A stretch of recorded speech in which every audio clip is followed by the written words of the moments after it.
প্রিয় দেশবাসী, আজকে আপনাদের এই গণবিপ্লব, এই অভ্যুত্থানের মাধ্যমে পুরো বাংলাদেশে যেটি হয়েছে সেটি হচ্ছে বাংলাদেশকে সামনে নিয়ে যাওয়ার বা বিজয়ের একটি প্রাথমিক ধাপ। এর কিন্তু আরো অনেকগুলো ধাপ রয়েছে। এটির চূড়ান্ত পর্যায়ে যাওয়ার পূর্ব পর্যন্ত আমাদেরকে প্রত্যেকটি স্টেপ অনেক চিন্তা করে ফেলতে হবে। আপনারা মনে রাখবেন, যারা আজকে পরাজিত হয়ে চলে গিয়েছে তারা কখনো একদিনের মধ্যে পুরো বাংলাদেশ থেকে শেষ হয়ে যাবে না। তাদের বিষ দাঁত দিয়ে তারা সর্বশেষ আরেকটি আমাদের যে ছবল সেটি দেওয়ার চেষ্টা করবে, কিন্তু আমরা সেটি আসলে হতে দিব না।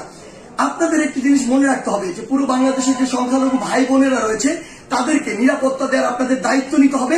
তাদেরকে যেন কেউ স্পর্শ না করতে পারে, এটি দিয়ে কোনো ইস্যু যেন তৈরি না করতে পারে।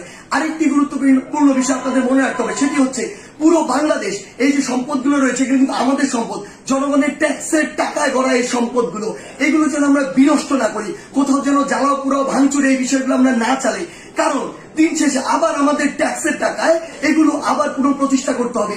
বাংলাদেশ অর্থনৈতিকভাবে এখন কিন্তু ভালো অবস্থায় নেই, সেখানে এগুলো আবার গড়ে তুলতে আমাদের অনেক বড় একটি সাফারিং এর মধ্যে দিয়ে যেতে হবে। সেই জায়গায় আপনাদের প্রতি অনুরোধ, আমাদের এই কাজগুলো আমাদেরকে রিপ্রেজেন্ট করে। তাই কেউ কোন একটি কাজ করেছে, অপকর্ম করেছে, বাংলাদেশে পশুর মতো অনেক কাজ করেছে, ফ্যাসিজম করেছে, যা ইচ্ছা তাই করেছে, আমরাও সেটি করতে পারি না।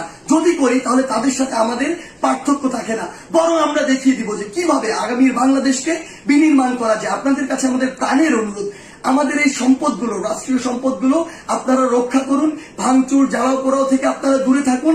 আমাদের যারা মিডিয়া কর্মী ভাই বোন রয়েছে তাদেরকে আপনারা সহযোগিতা করুন। সর্বোপরি আমাদের ওই চূড়ান্ত বিজয়ের পর্যায়ে যাওয়ার পূর্ব পর্যন্ত প্রত্যেকটি স্টেপ ইমোশন দিয়ে নয়, চিন্তা করে ফেলুন। ধন্যবাদ।